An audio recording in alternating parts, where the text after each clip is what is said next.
My daughter-in-law didn't show up at my son's funeral. Hours later, she posted a picture drinking in Jamaica with the landscaper. The caption said, "Seize the day while it's yours." That's when I received a message from my son and froze.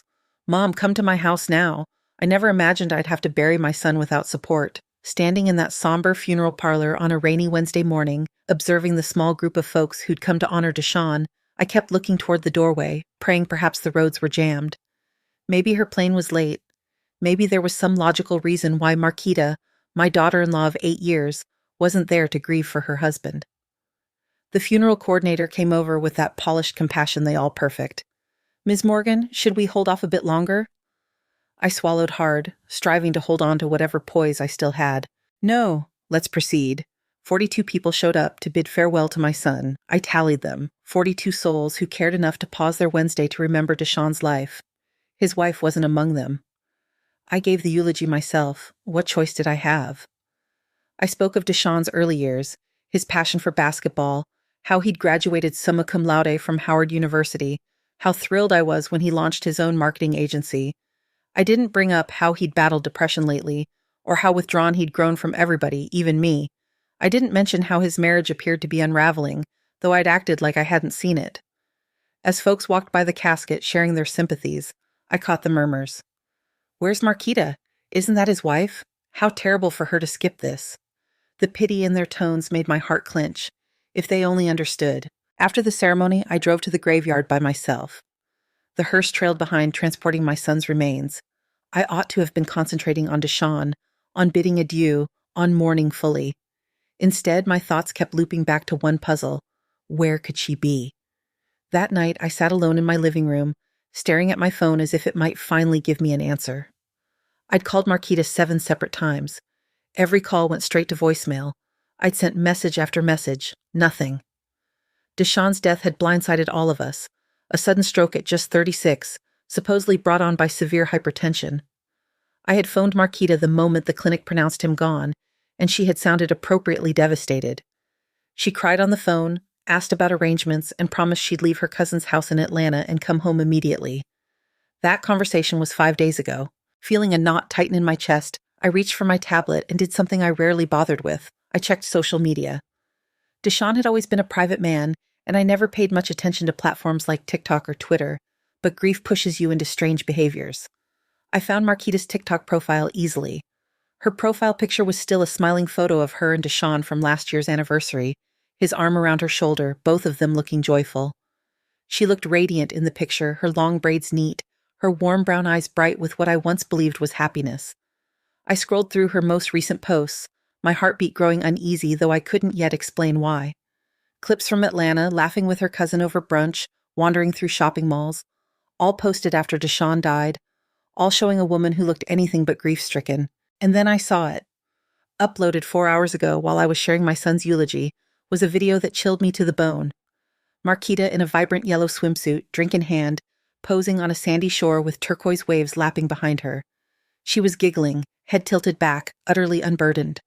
Beside her was a man I knew, Tariq, the landscaper who'd been tending their yard for months. His arm encircled her hips, and they were both cheesing for the camera. The geotag said, Montego Bay, Jamaica. The text overlay made my fingers tremble. "Life's fleeting. Embrace it fully. Toast to fresh starts." I gawked at that video for half an hour, replaying and rereading those lines. While I hovered over my son's plot, scattering soil on his casket, his wife was raising a glass to new chapters in Jamaica with another man. The reactions were even harsher. Pals congratulating her on the getaway, wondering if she was truly content at last, assuring her she earned this. One from her cousin twisted my gut. "Thrilled you're past all that mess. Tariq suits you perfectly." Past all that mess. My son's demise was mess to escape. I shut the tablet and headed to the cabinet, something I seldom did. I poured a stiff gin and tonic and settled back, attempting to digest what I'd witnessed. 8 years wedded, 8 years of family gatherings, celebrations, milestones. I'd seen Marquita integrate into our circle, had come to cherish her like kin. I'd even stood up for her to Deshawn during their rough patches, advising him that unions demand endurance and empathy. What a dupe I'd been. My phone vibrated, a text from an unfamiliar number, but instinctively I sensed who it was before checking. "Mom, come to my house now. We need to talk. Don't tell anyone. Deshawn."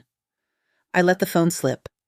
It thudded on the hardwood floor, the display fracturing, but I scarcely registered it. My hands quivered so fiercely I could hardly retrieve it. I scanned the message thrice, then 4 times, then 5. It must be an error, a vicious prank. Someone who'd snagged Deshawn's device, but the digits were new, and who'd pull such a twisted stunt.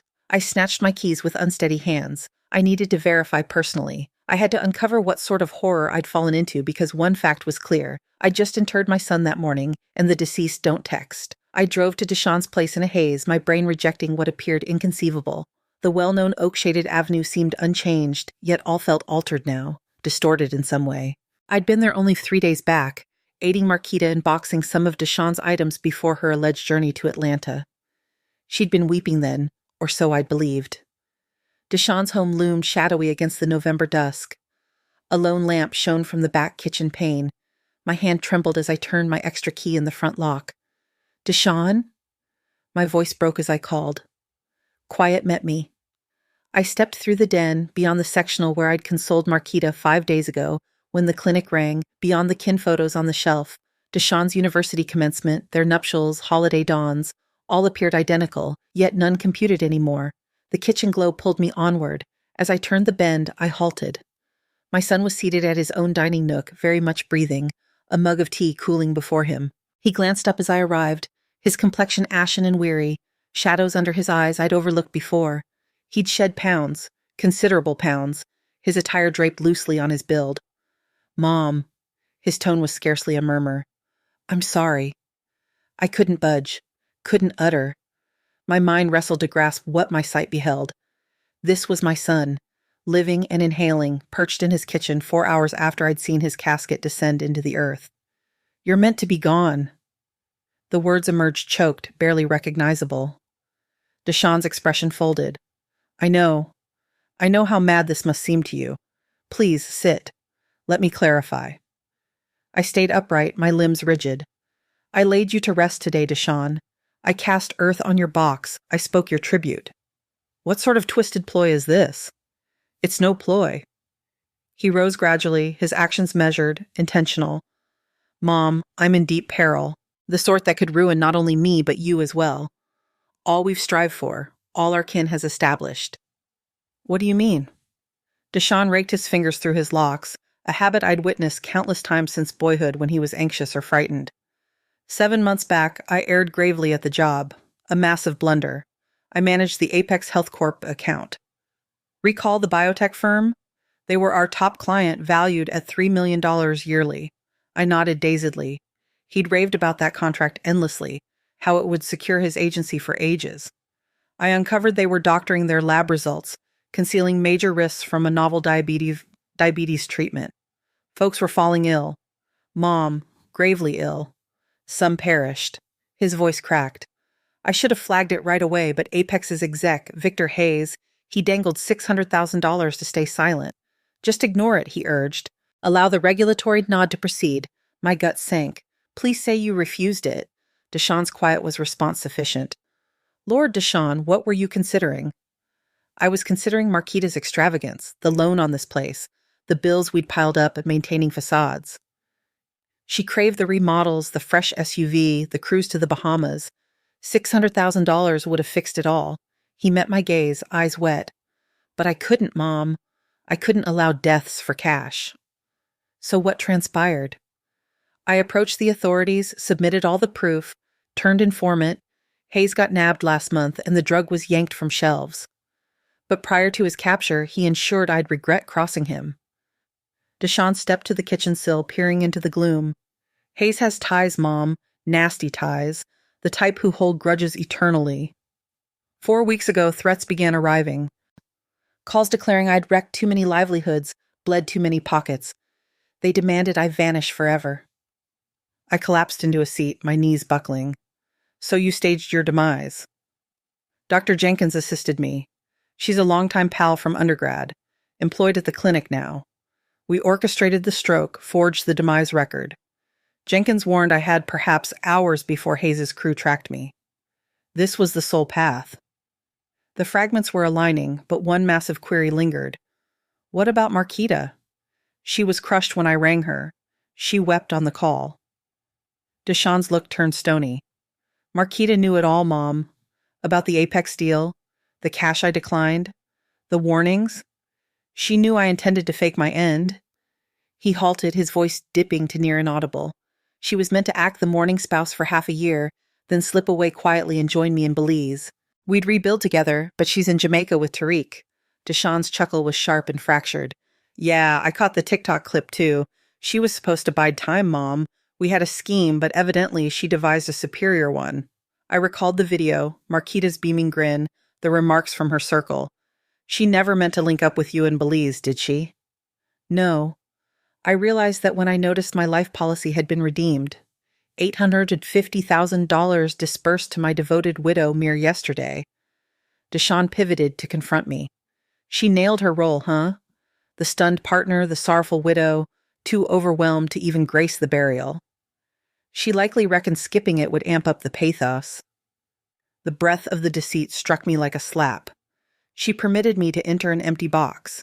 She allowed me to lament you while she schemed her escape with her paramour. I'm sorry, Mom. I never intended for you to endure this. I believed if I could simply evaporate, restart elsewhere, perhaps all would be secure, but I couldn't permit her to skate free. She didn't merely forsake me, she forsook you too, forced you to agonize while she tallied her loot. I regarded my son, slimmer, tormented, but vital, and sensed a shift within. The anguish I'd borne for 5 days started morphing into something fiercer, icier. What now? I queried. Deshawn held my gaze, and for the initial instant since I'd entered his kitchen, I spied a glint of the resolve that had propelled his career. Now, we ensure she can't relish that cash, and we ensure she atones for what she inflicted on you. How? A deliberate grin crept over Deshawn's face, and I grasped my son had inherited more of my shrewd essence than I'd realized. Well, Mom, by law, I'm still deceased, which means Marquita is about to learn that wedlock to a dead man carries some grave entanglements. Deshawn shifted to the counter and retrieved a notebook I'd never spotted. His motions were precise, systematic, like a man who'd plotted extensively. There's additional you must know, Mom, discoveries I made post my supposed demise. He activated the device and angled the display my way. Marquita wasn't merely plotting to ditch me in Belize. She aimed to dismantle me well beforehand. The monitor displayed email threads, financial logs, message captures. My vision strained to absorb the specifics, but Deshawn guided me through each element with the accuracy of the marketer he'd honed to be. 4 months ago, I began spotting funds vanishing from our shared accounts. Minor sums initially, $300 here, $400 there. When I challenged Marquita on it, she claimed it was for surprise treats for our milestone. He switched tabs. She was acquiring treats all right, just not for me. Images of lavish accessories, high-end purses, and posh resort bills crowded the view, all bought during periods when Marquita asserted she was at her cousin's in Atlanta or outing with pals in Miami. Tariq wasn't solely our landscaper, Mom. They've been entangled for 9 months. These resort bills reveal they met thrice weekly, occasionally 4, always on my plastic. My fists balled. She was expending your funds to betray you. It escalates. Deshawn's tone was firm, but I detected the hurt in his gaze. When the probe kicked off, and I informed Marquita I might need protective relocation, she didn't just consent. She pushed for it. Said it'd be thrilling, an opportunity to renew. But check this. He accessed another directory brimming with more captures, texts between Marquita and a contact labeled Elite Advisors. She was already consulting a detective, Mom, not to shield me from Hayes's goons, but to compile proof I was unstable mentally. Scan these texts. I leaned nearer to peruse. The exchanges were frigid, scheming, Marquita outlining Deshawn's depression, his isolation, his volatile conduct since whistleblowing. She was constructing a narrative that he was unraveling, that he could harm himself or others. She aimed to commit me. Worse, she was crafting a setup where my end would appear self-inflicted. A distraught informant who buckled under strain and ended it. She even scouted ways to stage it as premeditated for months. Deshawn tapped another document. Fiscal papers indicating Marquita had secured extra life policies on him sans his awareness. Policies totaling over $1.2 million, all with self-harm provisions that pay out after 2 years from issuance. She schemed this for 2 years, Mom, far predating the Apex mess. She wed me, persuaded me to acquire hefty coverage, then bided for the ideal moment to collect. The space whirled around me. This wasn't mere disloyalty or avarice. This was far darker. She planned to slay you? Or propel me to it, which would be tidier judicially. The detective documented all to bolster her tale. Overburdened entrepreneur, cash woes, legal snarls, depression history. It'd be straightforward. I rose sharply, striding to the pane. Beyond, the block appeared serene, ordinary. Within this kitchen, I was discovering my daughter-in-law was basically a hunter who'd invested years plotting to off my son for profit. But you faked your end first. Dr. Jenkins's scheme granted me an unforeseen edge.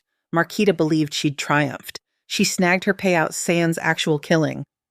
She could enact the woebegone widow, pocket her haul, and launch her fresh existence with Tariq sans stains. Deshawn summoned another display of banking ops. She didn't dawdle. Coverage funds hit Tuesday. 60,000 wired to Tariq's account Wednesday. Flight tickets to Jamaica bought Thursday dawn. She fled the nation before my remains chilled. Except your remains never chilled since you never perished. Precisely. And here's the intrigue. Deshawn's demeanor grew more tactical. Marquita ignores I'm breathing, but she also ignores I unearthed this proof pre-demise. She assumes she erased her trail flawlessly. He unveiled a fresh directory tagged fraud-proof. The contents stole my breath. Deshawn had chronicled all, the bogus apps, the unsanctioned policies, the payouts to the sleuth, the liaison with Tariq, even dialogues showing Marquita had probed kill methods mimicking mishaps. She perpetrated several crimes, Mom. Policy scams, murder plot, larceny, infidelity with fiscal ties for the split she meant to evade by widowhood. Deshawn sealed the device. The query is, what do we do with this intel? I resettled, my thoughts whirring. We could alert the cops, have her collared for deceit. We could, but that path has issues. Deshawn reclined on the counter. If I disclose I'm alive, I must justify the fake death.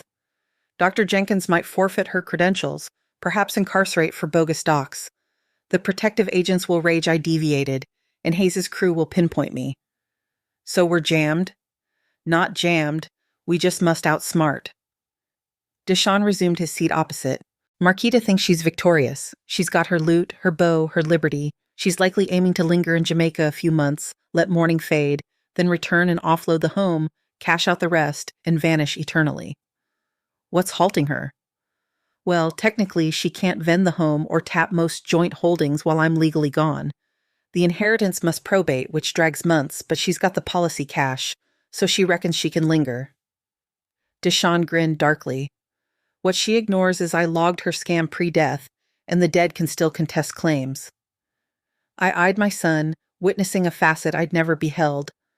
The fretful, swamped man I'd fretted over for months was supplanted by someone tougher, more cunning. What are you devising, Deshawn? I'm devising to let Marquita savor her jaunt for precisely 2 more weeks. Let her settle in, splurge some, forge plans, then I'm going to methodically demolish every falsehood she's erected. He reactivated the device. I've already lodged contests with all 4 insurers alleging fraud. Probes will lock her funds within days. Can you do that, deceased? I prepped the contests pre-death with directives to my attorney to submit if triggers hit. As far as insurers know, Deshawn Morgan suspected his wife plotted his murder and safeguarded. He displayed legal forms. I also revised my testament the eve before death, bequeathing all to you and excising Marquita wholly due to alleged cheating and fiscal misconduct. The extent of Deshawn's foresight was astounding. You've covered all bases. Not all. I didn't anticipate she'd be dumb enough to upload clips of herself reveling in Jamaica 4 days post-funeral. That was an unplanned boon. Deshawn's grin was frosty. Those clips paired with fiscal trails of transfers to Tariq will seal the scam case. What about Tariq? He's involved. Tariq's minor. He's just a dude who thought he romanced a wealthy widow. When Marquita's funds vanish and charges loom, he'll bolt too. Guys like Tariq don't linger for broke women with legal woes. I viewed my son with blended admiration and worry. This is risky play, Deshawn. What if Marquita deduces you're alive? Then we hasten, but I doubt it. She's too occupied toasting her win to doubt. He shut the device once more. Moreover, Mom, she's already committed her gravest error. She undervalued us both. She deemed you just a mournful elder who'd weep silently and never probe. She deemed me too frail and depressed to retaliate. Deshawn's gaze steeled. She erred twice. I sensed a steady resolve anchor in my core, one absent for years. What do you require from me? For now, sustain the grieving mother act. Alter naught in your habits. But in 2 weeks, when insurers lock her accounts and she dashes back seeking answers, I need you primed. Deshawn locked eyes. Because that's when we trigger the snare. And that's when Marquita discovers some schemes bear repercussions she never foresaw. The ensuing 2 weeks were the most protracted of my existence. I had to persist as the bereft mother while aware my son lived, concealed mere 25 minutes distant in a modest flat he'd leased under an alias. Each day resembled tightrope navigation, upholding the pretense while aiding Deshawn in engineering what he termed Marquita's comeuppance. I frequented Deshawn's grave thrice weekly, as a sorrowful mother might. I carried blooms, lingered suitably, and even conversed with the marker when others passed. It felt grotesque, feigning woe over a vacant casket, but it was essential. Various neighbors and kin acquaintances neared me on these outings, extending condolences and querying Marquita's state. Such a calamity, Ms. Washington from across said on one trip. Poor Marquita losing Deshawn so early.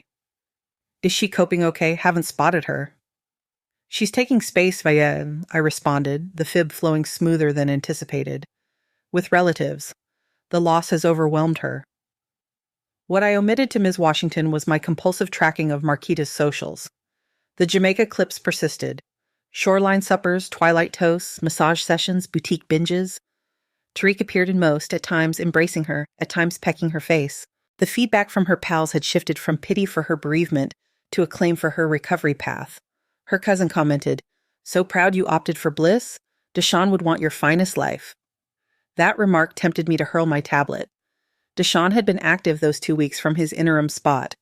He'd supplied data to insurance sleuths, furnishing them dated proof of Marquita's tryst, her dubious money moves, and most incriminating, her social clips reveling in Jamaica days after her spouse's rights. The sleuths dub it one of the starkest scam instances they've encountered, Deshawn informed me at a covert diner meet beyond city limits. He appeared fitter now, regaining mass and shedding the spectral vibe he'd borne that initial eve. 4 insurers, $1.9 million in bogus demands, and she's outright uploading crime evidence online. When do they move? Today, in fact. The accounts ought to freeze by dusk. Marquita will rouse tomorrow, unable to touch her funds. Deshawn swirled his tea deliberately. I gauge she's burned near $90,000 in Jamaica. When she can't cover her resort tab, truth will strike harshly. What if she lingers in Jamaica, vanishes? She can't. Tariq lacks that dough. In San's policy funds, she's penniless. Her plastics linked to soon-frozen accounts. She'll return and confront fallout. Deshawn was spot on. On Friday afternoon, my phone buzzed with rings from a familiar digit, Marquita's mobile. I diverted them to voicemail. By nightfall, I had 14 escalating frantic recordings. The initial were puzzled. "Kiana, something's amiss with my banks. Can you ring me, please?" By the 8th, alarm seeped. "Kiana, I'm stranded in Jamaica. The resort claims my cards fail. I need you to send cash till I sort this." The closing ones were frantic. "Please, Kiana, I know you're hearing these. I'm terrified. Something's afoot and I don't get it. They're saying I can't exit till I pay up. Please aid me." I replayed each for Deshawn next morn.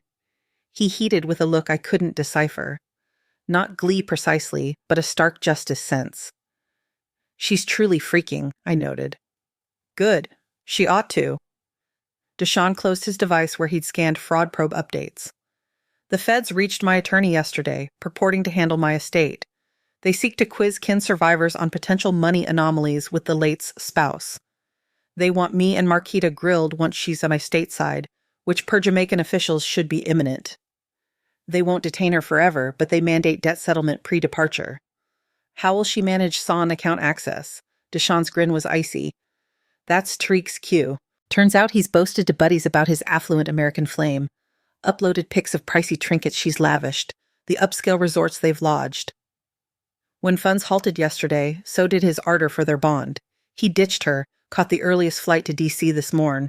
Marquita's solo in a strange land with nil cash, nil allies, and mounting legal knots." Deshawn eased back. I nearly pity her. Nearly. I harbored no pity. Each recollection of hovering over that vacant plot Scattering soil on a box with naught but padded weights vaporized my compassion. When does she return? Her plane touches down tomorrow night. She reached her cousin who sent ticket funds, but she's re-entering a vastly altered realm. You set for this? Deshaun dipped his head gradually. I've been set since spotting those TikTok clips of her chuckling on the sand while you interred an empty box. His tone firmed. She shamed you, Mom. She forced you to mourn solo while she feted with her paramour using pilfered kin funds. That's unforgivable. And you're certain this succeeds? The scam case is ironclad. She'll either accept a bargain or face a jury. But regardless, she's facing substantial incarceration. The funds she pilfered will need repayment, plus fines and accrued interest. Her standing is ruined, and she'll be fortunate if she doesn't wind up in deeper debt than her assets after attorney costs. Deshaun halted, gazing out the cafe pane at the mundane neighborhood avenue beyond. But the judicial fallout is merely the start, Mom. The true reckoning arrives when she grasps that all know her deeds. Her pals, her kin, our community. They'll all discover she's no sorrowful widow who lost her spouse prematurely. She's a schemer who sought to profit from that spouse's passing while deceiving him with another guy. She'll attempt to reach you upon return. Permit it. But recall, as far as you're aware, I'm still gone. You're merely a mourning mother who's gradually uncovering that her daughter-in-law ain't who she believed. Deshaun extended across the booth and clasped my hand. I'm sorry you must persist in feigning sorrow for me, Mom. I know how tough this has been on you. I clasped back. Having you breathing and secure outweighs any feigning. This'll conclude shortly. Once Marquita's collared and indicted, once the facts emerge openly, I can initiate the procedure of legally reviving from the departed.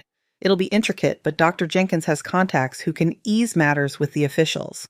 And then what? You can't revert to your prior existence. No, I can't. Deshaun Morgan will have to remain deceased, at least formally, but Kiana Morgan's son can commence anew elsewhere with a fresh persona and an opportunity to construct something superior. Deshaun's demeanor softened, perhaps even with his mother, if that mother wishes to abandon this spot and renew too. I pondered my vacant residence, my serene golden years, the isolation that had been my steadfast shadow since Deshaun's alleged demise. The notion of renewing, of reclaiming my son in my days, was more enticing than I'd acknowledge. We'll see, I stated. First, let's ensure Marquita receives precisely what she's earned. Deshaun grinned, and for the initial time in weeks, it was an authentic grin, not the strategic look he donned while scheming his reprisal. Oh, she will, Mom. She certainly will. Tomorrow evening, when she strides into that residence, anticipating resuming her existence as a mourning widow, she's going to uncover that some deceptions bear repercussions she never envisioned. Marquita's flight touched down at 8:45 on a chilly Saturday night. I knew because I'd been monitoring her journey compulsively, the same manner I'd been overseeing all about her for the prior 2 weeks. Deshaun and I had devoted the afternoon finalizing setups for what he termed the showdown. I was perched in my den, feigning interest in a show, when my phone buzzed at 10:15. Marquita's digits flashed on the display. I allowed it to chime 5 times before responding, just sufficient to mimic a woman immersed in her lament. Kiana? Her tone was taut, fatigued. Thank heavens you picked up. I'm so sorry I couldn't ring sooner. There were issues with the signal in Jamaica, and then my plane was late and everything's been simply dreadful. Marquita. I maintained my tone deliberately even. I was pondering when you'd return. I'm at the place now, but something's off with the locks. My key ain't fitting, and there's some sort of posting on the entrance. I can't make it out right in the dim. Her voice fractured a tad. Could you come by? I know it's tardy, but I'm frightened to be solo presently. I eyed the timepiece, spot on timetable. The lock expert Deshaun had enlisted had swapped the mechanisms that afternoon, and the posting on the entrance was from the feds, notifying Marquita that the residence was element of an active scam probe. I'll be there in 25 minutes, I said. Thank you, Kiana. I don't know what I'd do sans you. You're the sole kin I got left now that Deshaun is. She trailed off, emitting a noise that might have been a weep, but resembled more like weariness. The trek to Deshaun's residence felt dreamlike. I'd traversed this path innumerable times across the years. Kin suppers, festivities, aiding with dwelling fixes, minding their pup when they journeyed, but tonight felt altered. Tonight, I was heading toward a settling that had been accruing for weeks. Marquita was positioned on the front stoop when I pulled up, appearing not like the luminous lady from the Jamaica clips. Her braids were yanked back in a disheveled knot, her complexion wan and strained. She sported creased garb that seemed like she'd dozed in 'em, and her eyes were bloodshot with fatigue or sobs. I couldn't discern which. "Kiana, thank you for arriving." She hastened toward me, trying to hug, but I shifted aside subtly. The gesture was understated, but she noted. Her look flickered with bewilderment. "Let me check this posting," I said, striding past her to the front entrance. The federal dock was formal and daunting, packed with juridical jargon about asset lockdown and continuing inquiries. I perused it leisurely, observing Marquita from my periphery. She was striding behind me, enfolding her arms around herself. "I don't grasp any of this," she uttered. "Why would the feds be entangled with Deshawn's passing? It was a stroke, natural origins." I pivoted to confront her squarely for the first time. In the stoop glow, she appeared even worse than I'd first reckoned. There were shadowy rings under her eyes, and her hands were quivering faintly. "Marquita, where precisely have you been for the past 2 weeks?" "I told you I was in Atlanta with my cousin, coping with the sorrow, attempting to digest everything." The falsehood emerged fluidly, rehearsed. "And then I took a few days in Jamaica. The doc said voyaging might aid with the melancholy." "Jamaica," I echoed the term flatly. "Just for a bit." Tyesha thought a scenery shift might assist me handle losing Deshawn. Her tone strengthened, more assured as she nestled into her tale. "I know it might appear callous, but I was crumbling, Kiana. I needed to escape all the recollections here." I nodded gradually, as if embracing her rationale. "I can comprehend that sorrow impacts folks diversely." Relief flooded her visage. "Precisely. Thank you for comprehending. I knew you would." She motioned toward the residence. "But I still don't get why the feds would be involved or why my locks fail. Maybe we should contact someone, obtain some clarifications." I retrieved my phone. I got the digit for Deshawn's attorney. She might know what's occurring. "Yes, please ring her. This has to be some sort of error." I punched the digits Deshawn had supplied. His attorney, Alicia Brooks, had been informed of our scheme and was anticipating the call. She responded on the third chime. "Alicia, this is Kiana Morgan. I'm here at Deshawn's place with Marquita, and there's a federal notice on the entrance about some kind of probe." I paused, allowing her to speak. "Uh-huh. I see. When did this occur?" Marquita edged nearer, attempting to catch the other end of the dialogue. I angled slightly away from her. "Insurance scam," I said, audible enough for her to hear distinctly. "What do you mean, insurance scam?" The hue ebbed from Marquita's face. She seized my arm. "What's she saying?" I raised a digit, persisting in heeding Alicia's elucidation. "Multiple coverages, unsanctioned requests." I gazed directly at Marquita. "Alicia, Marquita's right here. She says she knows naught about this." "Kiana, what is she discussing?" Marquita's tone was escalating, alarm infiltrating. "She says the feds got proof that someone faked Deshawn's sign on several life coverage apps. Large coverages that Deshawn supposedly secured sans informing anyone." I monitored her visage meticulously. "They reckon it might link to his demise." "That's unfeasible. Deshawn died of a stroke. The docs verified it." I continued conversing with Alicia. "Money anomalies? What sorta anomalies?" Another halt. "Account shifts to unauthorized folks. Dubious expenditure habits." Marquita's hands were trembling evidently now. "Kiana, tell her this is all an error. I don't know anything about coverage policies or money anomalies." "Alicia wants to know if you can explain your location over the past 2 weeks." And I said to her, "The feds apparently got queries about some hefty cash dealings that transpired right after Deshawn's passing." I was grieving. I was with my cousin, but her tone lacked persuasion. "Now, she says they also got queries about social clips, videos uploaded from, where did she say, Montego Bay?" I let the term linger in the space between us.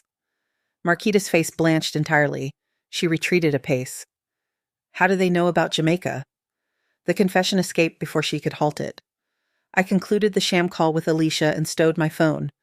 "So you were in Jamaica, not Atlanta, with your cousin." I can clarify that. After Atlanta, I needed more time to mend. Tiesha proposed Jamaica might be healing, but she was fumbling now, her narrative disintegrating. "Why healing?" I reiterated the term the same way I'd said Jamaica earlier. "Was Tariq healing too?" Her mouth gaped and shut like a fish gasping for breath. "How do you know about Tariq?" "The feds showed me clips, Marquita. clips of you in Jamaica with another man, clips posted on social while I was hovering over my son's plot, scattering soil on his casket. My tone was hardening, chillier. Clips of you toasting with your paramour using funds from Deshawn's life coverage. Tears began streaming down her cheeks, but they appeared more like terror than true regret. Kiana, you don't comprehend. I loved Deshawn, but our union was complex. He was aloof, depressed constantly. Tariq was just a pal who aided me through a tough phase. A pal you were intimate with for 9 months while wed to my son. How do you... She halted, realizing she was only worsening matters. Look, I erred, but Deshawn's gone, and naught can alter that. Can't we just advance as kin? I stared at this woman I'd embraced into our circle 9 years ago. This woman I'd supported to Deshawn during their stormy times. This woman who'd stood in my kitchen 5 days after my son's demise, sobbing in my embrace about how much she yearned for him. You're correct about one thing, Marquita. Naught can alter the history. Naught can alter the fact that you permitted me to enter my son solo while you were reveling with your beau in Jamaica. I pivoted toward my vehicle. The feds will contact you. I suggest you secure a solid attorney. Kiana, wait. Please, you gotta assist me. I ain't got nowhere else to go. I paused and glanced back at her one final time. You should have pondered that before you opted to cash in on Deshawn's demise. I drove off, leaving her positioned solo on the stoop of the residence she could no longer access. In my rear view, I saw her slump onto the front steps, her head in her palms, but I wasn't finished yet. Neither was Deshawn. 25 minutes later, I rolled into the lot of Deshawn's interim flat. He was awaiting by the pane, and I could perceive the strain in his posture, even from afar. This was the instant we'd been constructing toward for 2 weeks. How did she appear? He queried as I ascended the stairs to his upper-level unit. Terrified, drained, ensnared. I settled heavily in his modest den. She attempted to fib initially, but when I cited the federal clips and Tariq, she unraveled. Good.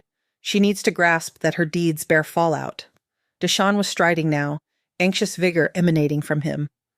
Tomorrow morn she'll awaken to discover federal agents at whatever lodge she's lodging in. They'll collar her on scam charges, and that's when the genuine fallout commences. Are you primed for what follows? Deshawn ceased striding and gazed at me squarely. Mom, I've been deceased for 2 weeks. Tomorrow I get to revive and observe the woman who forsook us both, confront justice for her actions. His look was stark but resolute. I've never been more primed for anything in my existence. Outside, rain started to patter, blanketing the lot in a fine mist. Tomorrow would usher the concluding phase of our meticulously coordinated scheme, and Marquita would learn that some treacheries carry a cost she never dreamed she'd bear. The feds collared Marquita at 6:45 on Sunday morning at the Economy Motel where she'd passed the night. I wasn't present to see it, but Deshawn had a link in the agency who rang him with reports. She'd attempted to flee when they rapped on her door, he said, but there was nowhere to dash in a motel chamber with one outlet. Deshawn and I convened at the same cafe where we'd been plotting this instant for 2 weeks. He appeared altered this morn, buoyed somehow, as if a burden had been elevated from his shoulders. She's been indicted with coverage scam, plot to scam, and fund washing, he informed me over tea that had cooled while we awaited updates. Bond was fixed at $600,000. Can she post bond? With what funds? Her accounts are locked, her plastics are exhausted from the Jamaica escapade, and Tariq vanished the instant her resources evaporated. Her cousin might attempt to aid, but Tiesha ain't got that kind of dough stashed. I contemplated Marquita perched in a cell, likely still clad in the creased garb she traveled in. 2 weeks back, I might have pitied her. Now I sensed naught but a frigid contentment that equity was at last being dispensed. When do you revive from the departed? Deshawn grinned, the first sincere grin I'd witnessed from him since this entire ordeal commenced. This afternoon, Dr. Jenkins has all arranged with the clinic admins and the law. The formal tale is that there was a mix-up with patient ID, that Deshawn Morgan was in a stupor rather than deceased, and that he's achieved a wondrous recovery. Will anyone swallow that? It don't matter if they swallow it. What matters is that it's legally logged and medically backed. Dr. Jenkins has peers who'll vow to the confusion, and the clinic's attorneys have already consented to handle it as a medical blunder rather than deceit. Deshawn leaned ahead. The elegance of it is that once I'm formally breathing again, all of Marquita's coverage demands become null instantly. She'll owe back every cent she gathered, plus interest and fines. She'll head to lockup for a lengthy stretch. Alicia reckons she's eyeing 12 to 18 years, especially if she declines to assist with the probe into the other bogus coverages. Deshawn's look steeled, and she'll assist because she's going to learn some mighty intriguing info about her beau Tariq. What sort of info? Tariq wasn't just a landscaper romancing a wed woman. He's been operating a prolonged hustle targeting isolated spouses in affluent burbs. Marquita's the fourth woman he's wooed and persuaded to scam their hubby's life coverage. The Fed's been trailing him for 20 months. The breadth of Marquita's folly was astonishing. She thought she was gaming Deshawn, but Tariq had been gaming her throughout. She was just another target. Precisely. Tariq likely urged her to secure those extra coverages, assisted her scout methods to make Deshawn's demise appear organic, perhaps even proposed the mental fragility angle. Deshawn shook his head. She deemed she was the hunter, but she was just quarry for a larger hunter. Where's Tariq now? Jamaica, perhaps. Or maybe Barbados. Somewhere sans extradition pact. But the Feds will nab him eventually. Deshawn gazed out the cafe pane at the dreary November morn. The crucial thing is that Marquita's going to realize she discarded 9 years of union, wrecked her existence, and headed to lock up all for a guy who never cared about her whatsoever. At 2:30 that afternoon, I drove to the clinic to observe my son's revival. Dr. Jenkins greeted me in the foyer, appearing anxious but determined. She was hazarding her vocation to aid Deshawn, but she'd clarified that she couldn't stand idle and watch a decent man be demolished by a predatory spouse. "Are you set for this, Kiana?" she queried as we strode toward the lift. "I've been set for weeks." Deshawn's clinic chamber was on the 3rd floor, the same level where he'd allegedly perished 2 weeks prior. When I entered, he was propped up in bed, attired in a clinic robe, appearing suitably frail and disoriented for someone who'd just surfaced from a stupor. "Mom?" His tone was hesitant. "What occurred?" I recall head pains and then zilch. The act was impeccable. Even knowing it was a performance, I felt a wave of relief at hearing my son's voice anew. "You've been in a stupor, son. We thought we'd lost you." Dr. Jenkins arrived with a notepad and a worried look. "Mr. Morgan, I need to clarify what transpired. There was a major medical blunder involving patient ID. Your son was never truly deceased. He was in a torpid state that imitated death, but our tracking gear failed and several personnel committed vital errors in assessment. But we had a burial," I said, enacting my role. "I know, and I cannot express regret enough for the distress this has inflicted on your kin. The clinic will cover all expenses linked to the blunder, and we're executing a thorough probe into how this happened." Deshawn clasped my hand feebly. "Mom, I'm so sorry. I can't fathom what you've endured. What matters is that you're breathing." I gazed at Dr. Jenkins. When can he depart? A few more days of monitoring, just to ensure no residual effects from the stupor. Dr. Jenkins jotted on her notepad. "I'll also need to reach your son's spouse. She should know about his recovery promptly." "About that," I said cautiously. "Marquita was collared this morn. Coverage scam." Deshawn's eyes broadened in authentic shock or a flawless mimicry of it. "Collared? What are you discussing?" "While you were in your stupor, she submitted multiple life coverage demands. Evidently, she'd secured several coverages, sans your awareness, and was attempting to collect on them." I observed Deshawn's visage meticulously. The Feds say she was collaborating with someone else, a guy named Tariq. "Tariq, our landscaper?" Deshawn's bewilderment appeared utterly genuine. "Mom, I don't grasp any of this." Dr. Jenkins cleared her throat. "Perhaps we should allow Mr. Morgan to rest. This is clearly a lot to absorb after a traumatic medical occurrence." "No, I need to comprehend what's transpiring." Deshawn attempted to sit straighter. "Marquita tried to gather life coverage funds while I was in a stupor. She thought you were gone, son. We all did because of the clinic's blunder, but evidently she'd been scheming this for a lengthy time." I retrieved my phone and displayed him captures of Marquita's social clips from Jamaica. "While I was arranging your burial, she was in Jamaica with Tariq, toasting what she deemed was her newfound liberty." Deshawn stared at the clips, his visage cycling through astonishment, pain, and fury. "She was betraying me for 9 months, per the Feds, and she was attempting to pilfer funds by feigning I was deceased." "She wasn't feigning, Deshawn. As far as she knew, you truly were deceased. She just didn't seem very shattered about it." I stowed the phone. "The Feds got proof that she was scheming this long before your medical crisis. She may have even been hoping something would befall you." Deshawn reclined against his cushions, appearing devastated. 9 years of union, Mom. 9 years. And she was scheming to profit from my demise. I'm sorry, son.